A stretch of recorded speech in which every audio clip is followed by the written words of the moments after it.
Recentemente, Lisa, Anitta e Rema lançaram uma música para a Copa do Mundo. Lisa, representante do K-pop e natural da Tailândia. Anitta, do Brasil, conhecida pelo funk e pelo pop. E Rema, um dos principais nomes do Afrobeats da Nigéria, se uniram na faixa Goals. Apesar da grande expectativa em torno da colaboração, a música acabou dividindo opiniões e gerando muitas críticas, polêmicas e discussões na internet. Bem-vindos de volta, porque hoje temos mais um assunto para comentar. Então vamos por partes. Uma das polêmicas envolvendo essa música tem ligação direta com o Brasil. Para quem não sabe, o duo brasileiro Tropicillaz participou da produção da faixa. No entanto, inicialmente eles não receberam os devidos créditos pelo trabalho realizado. A situação ganhou repercussão depois que a dupla fez uma publicação nas redes sociais dizendo: "Goals tá no ar, esperamos que tenham gostado. Como sempre, alguns gostam de morder nosso estilo e não dar o devido crédito. Amam o molho do Brasil, mas na hora de reconhecer se acham os inventores da roda. É óbvio que vão ter que corrigir isso." A publicação rapidamente chamou a atenção dos fãs, que começaram a cobrar uma correção. E ao que tudo indica, a mobilização funcionou.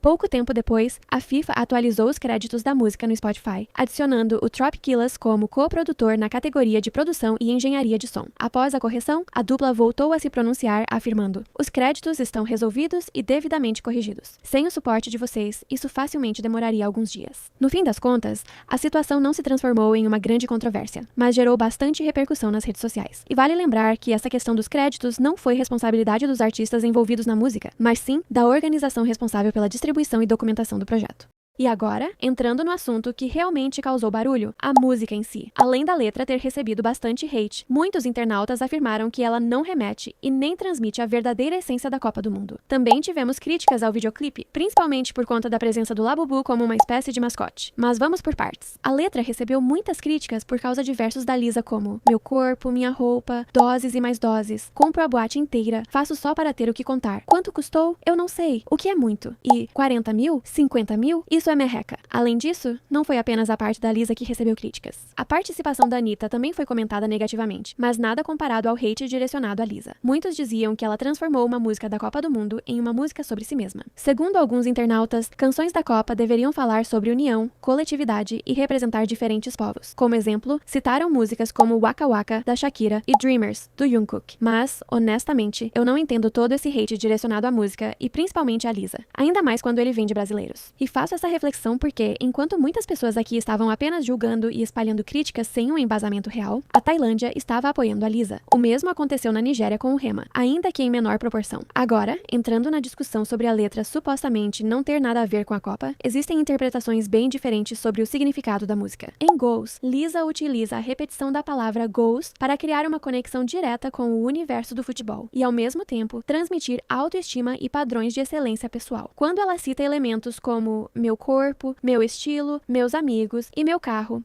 a música transforma diferentes aspectos da vida dos artistas em exemplos aspiracionais, alinhando-se ao clima de conquista e celebração que envolve a Copa do Mundo. Além disso, a faixa mistura inglês, espanhol e português, assim como elementos do pop, Afrobeat e ritmos latinos, reforçando a ideia de diversidade e união global. Isso representa tanto os países sede do torneio, Estados Unidos, México e Canadá, quanto a multiculturalidade dos próprios artistas envolvidos. Versos como "Tenho o que estás buscando, aqui está tu Brazilian Body" e "Eu rebolo bem, quero ver você também" destacam o empoderamento feminino e a celebração dos corpos. Já Rema canta frases como "Quebrando todos os recordes deles, agora querem mudar a meta", utilizando metáforas esportivas para falar sobre superação e autenticidade. Ou seja, uma das interpretações possíveis é que Goals seja um hino sobre autoconfiança, diversidade e celebração coletiva, conectando o futebol à cultura pop global. Esse é um dos significados apresentados por diferentes análises e sites especializados, mostrando que a música não está simplesmente falando sobre o corpo da Lisa, como muitos afirmam. Também vale lembrar que, antigamente, a FIFA apostava em apenas um grande hino oficial para representar toda a competição. Já para a Copa de 2026, a estratégia mudou completamente. Dessa vez, foi criado um álbum oficial da Copa do Mundo, dividindo essa responsabilidade entre várias músicas de estilos diferentes. Ou seja, existem diversas faixas representando o torneio. Se você não gostou de Goals, pode simplesmente ouvir outra música do projeto. Inclusive, outras canções do álbum também estão recebendo críticas por supostamente não capturarem o espírito da Copa. E sinceramente, eu acho essa discussão muito subjetiva. O que representa a essência da Copa para mim pode ser completamente diferente do que representa para outra pessoa, e vice-versa. Para ser sincera, eu mesma nem tinha escutado Goals no começo e já estava sendo influenciada pela opinião das pessoas. pessoas, mas bastou ouvir a música para mudar um pouco minha visão. Automaticamente, comecei a imaginar edits de futebol usando a faixa. E para mim, tanto a parte da Lisa, quanto principalmente a do Rema, conseguem transmitir essa energia de competição e conquista. Inclusive, a própria FIFA defende que a música representa a modernidade e a fusão cultural entre Ásia, África e América do Sul dentro da Copa mais inclusiva da história. E sinceramente, na minha opinião, músicas da Copa do Mundo não precisam necessariamente falar apenas sobre união ou coletividade. Eu sei que muita gente discorda disso, mas essa é a minha visão. No fim das contas, a Copa do Mundo é um torneio eliminatório onde apenas um país sai campeão. Se olharmos por esse lado, a letra de Goals faz bastante sentido dentro do espírito competitivo do esporte. O foco em ser o melhor, alcançar metas e buscar excelência é exatamente a mentalidade de atletas e seleções que entram em campo querendo levantar a taça. A música celebra o topo, e no topo do futebol só existe espaço para um vencedor. Essa foi uma das interpretações que tive sobre a faixa. Mas, sinceramente, eu também sou uma pessoa que não costuma focar tanto nas letras das músicas. Agora falando sobre outro assunto que também gerou muita discussão, o famoso Labubu. Alguns internautas disseram que a música não era sobre a Lisa, e que a presença do Labubu no videoclipe foi totalmente desnecessária. Mas, sinceramente, cada vez mais eu tenho a impressão de que muitas pessoas já estavam determinadas a criticar qualquer coisa. O Labubu praticamente virou uma marca registrada da Lisa. E assim como a Copa do Mundo possui mascotes oficiais, ele funciona como um mascote pessoal associado ao artista. Inclusive, eu já trouxe um short aqui no canal falando sobre os mascotes não oficiais das integrantes do Blackpink, e nem precisamos pensar muito para saber qual representa a Lisa. Por isso, pra mim, faz total sentido que ele apareça no videoclipe. Além disso, o vídeo mostra diversos outros mascotes e personagens ao longo da produção. Então, todo esse ódio direcionado apenas ao Labubu me parece bastante exagerado. E para finalizar, vale lembrar que Lisa não escreveu sozinha essa música, mas acabou sendo a pessoa que mais recebeu hate por ela. Sinceramente, como Blink, infelizmente já estou acostumada a ver isso acontecendo. Mas, nos últimos tempos, parece que tudo tem sido levado ao extremo. Quando finalmente aconteceu a apresentação dos artistas, bastou abrir os comentários para encontrar novamente pessoas diminuindo a música e tentando desmerecer os envolvidos. Vi gente até criticando a quantidade de pessoas na arquibancada, mesmo havendo um bom público presente. O pior é ver pessoas desvalorizando todos os artistas e até esquecendo que temos uma brasileira envolvida no projeto, e que inclusive participou da composição da música. Então, sinceramente, se você não gostou de Goals, tudo bem, não escute. Mas não diminua o trabalho dos artistas, compositores e produtores envolvidos. A música tem um conceito e uma proposta. Você pode não se identificar com ela, mas isso não significa que ela não tenha sentido. No fim das contas, gostar ou não é uma questão de gosto pessoal. Já atacar ou desmerecer quem trabalhou no projeto sem buscar entender sua proposta é uma escolha que pouco contribui para qualquer discussão.